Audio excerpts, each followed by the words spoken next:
आकाश रंजन स्वागत करता हूं आप सभी का हमारे आज के इस लेक्चर में। तो आज के लेक्चर में हम लोग एक्सरसाइज 7.3 का क्वेश्चन नंबर 5 को करने वाले हैं और ऐसे करेंगे जिससे कि आपको सबसे छोटा सोल्यूशन मिले और आपके पेपर में पूरे नंबर आ सके। तो चलिए स्टार्ट करते हैं अपने सोल्यूशन को। तो सोल्यूशन स्टार्ट करते संग ही हमें पता होना चाहिए ट्रायंगल जब हम लोग कर रहे हैं तो गिवन क्या है। तो गिवन यहाँ पे हम लोग फटाफट देख लेते हैं। तो गिवन जो है मेरे पास ए बी एक आइसोसेलेस ट्रायंगल है और आइसोसेलेस ट्रायंगल कौन से होते हैं जिनकी दो साइड इक्वल होती है। अब इस क्वेश्चन को जब बच्चे करते हैं ना तो वो मतलब ये मतलब एक ऑब्वियस सा है कि बच्चे ये सवाल पूछ ही देते हैं कि क्या सर हमें तो ये पता है ना कि जैसे जो हमारा angle opposite to equal sides are equal, तो हम लोग तो डायरेक्ट उससे भी कर सकते हैं, हमें प्रूव करने की जरूरत नहीं है। तो मैं उन्हें यही समझाता हूं कि यहाँ पे जब क्वेश्चन में आपको दिया है, ठीक है, जब ये पेपर में क्वेश्चन आता है तब आपको कैसे आएगा, या तो एग्जैक्टली ये क्वेश्चन आपको मिलेगा, नहीं तो स्टेटमेंट बोलेगा कि prove that angle opposite to equal sides are equal. दोनों ही सेम चीज है, दोनों में ही काम एक ही है। वहां पे भी जब हम लोगों ने कंस्ट्रक्शन किया तो हमने परपेंडिकुलर ड्रॉ किया था, हाँ या ना। तो चलिए यहाँ पे भी सेम चीज है, फटाफट देख लेते हैं कितनी जल्दी हम लोग इसे कर सकते हैं। तो चलिए स्टार्ट करते हैं अपने प्रूफ से, ठीक है। तो यहाँ पे देखिए, तो प्रूफ में मेरे को क्या करना होगा, सबसे पहले तो ट्राइंगल कंसिडर करना होगा। तो ट्राइंगल में कौन सा ले रहा हूं, इन ट्राइंगल।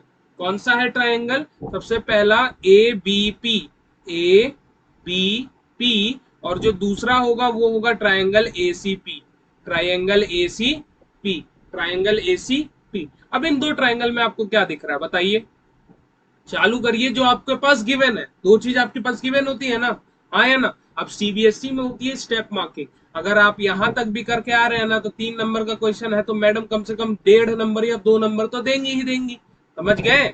चलिए, तो आपको जो चीज पता है, आपको जो चीज पता है वो तो लिख के आना ही आना है। तो ये चीज तो मेरे पास गिवन थी, और एंगल 1 जो है एंगल 2 के बराबर है, और कितना है, 90 डिग्री का। अब ये चीज भी क्या है, गिवन है। क्या है, गिवन। तो यहाँ पे क्या लिख दूंगा मैं, गिवन, समझ गए। तो अब यहाँ पे देख के मुझे ये बताइए कि तीसरी चीज कौन सी हो सकती है। मैंने आपको क्या समझाया है, कुछ समझाया था कि 90% केस में क्या होता है, तो बताइए क्या होता है 90% केस में। 90% केस में क्या मिलता है हमें, कॉमन। क्या मिलता है, कॉमन।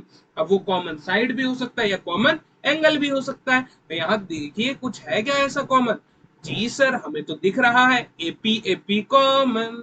तो यहाँ पे मैं लिख दूंगा AP is equal to AP, और ये क्या हो जाएगा मेरा कॉमन साइड, क्या हो जाएगा कॉमन साइड। क्लियर है। तो यहाँ पे मैं कह सकता हूं कि जो मेरा ट्राइंगल ए बी पी है ये कॉन्ग्रुएंट हो जाएगा ट्राइंगल ए सी पी के। अब आपको बताना है कंडीशन कौन सी होगी, कंडीशन कौन सी होगी, फटाफट बता दीजिए कौन सी कंडीशन होगी। सर मैं बताऊंगा, अरे बता दो यार, कोई नहीं। यहाँ पे सर देखिए एस है, ए है और एस है, तो ये तो हमारा साइड एंगल साइड बन रहा है। अरे नहीं, ऐसे नहीं देखते हैं, यहाँ पे आ गया क्या, 90 डिग्री, यानी कुछ तो गड़बड़ है। अब गड़बड़ को ढूंढिए, आरएचएस तो नहीं लग रहा कहीं यहाँ पे, आरएचएस 90 डिग्री, यस सर।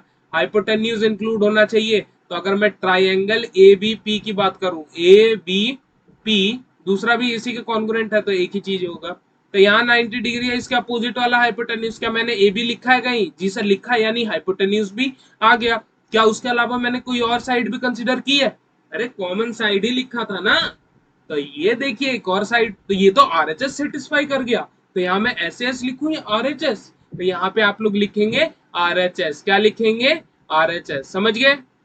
गड़बड़ नहीं करना है पेपर में, बच्चे बहुत जगह ये गलती करके आ जाते हैं, समझ गए।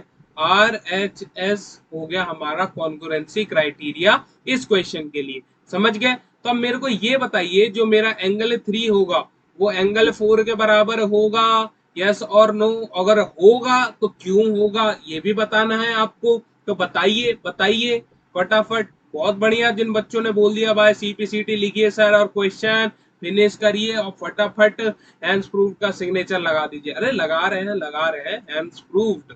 तो ये हो गया हमारा क्वेश्चन प्रूव। यानी हमने इस क्वेश्चन को भी कर लिया है खत्म। तो इसी के साथ हमारी एक्सरसाइज 7.3 पूरी तरीके से हो चुकी है खत्म। ये लास्ट क्वेश्चन था। जिन बच्चों के पास बुक नहीं है उनको मैं बता रहा हूँ कि ये लास्ट क्वेश्चन है, ठीक है।